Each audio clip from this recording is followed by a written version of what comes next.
جب کسی ضرورت مند کی آواز تم تک پہنچے تو اللہ پاک کا شکر ادا کرو، کیونکہ اس نے اپنی بندی کی مدد کے لیے آپ کو پسند کیا، ورنہ وہ اکیلا ہی کافی ہے سب کے لیے۔ عشق کرنا ہے تو اپنے رب سے کرو، جہاں نہ بے وفائی ہے، نہ رسوائی ہے اور نہ ہی جدائی۔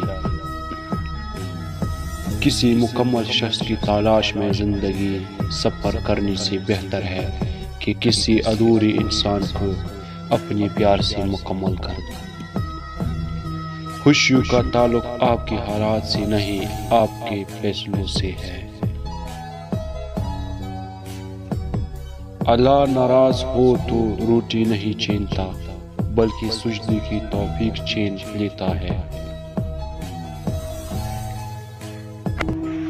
جو ہر ناممکن کو ممکن کرے، اسی کا نام اللہ ہے۔ مانگنا سیکھے، یقین سیکھے، شک اور وسوسے کو اپنے پاس نہ بھٹکنے دے، یہ آپ کے دشمن ہے، یہ دعا کو بے اثر کر دیتے ہیں۔ صرف اور صرف سب کا ایک ہی سہارا ہے اور وہ ہے اللہ پاک کی ذات، باقی سب وسیلے ہیں۔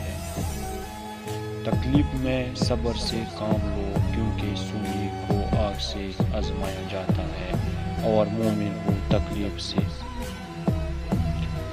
زندگی میں بس اتنی سی ہی دعا مانگ لینا، کوئی گھر ماں کے بنا نہ ہو اور کوئی ماں بنا گھر کے نہ ہو۔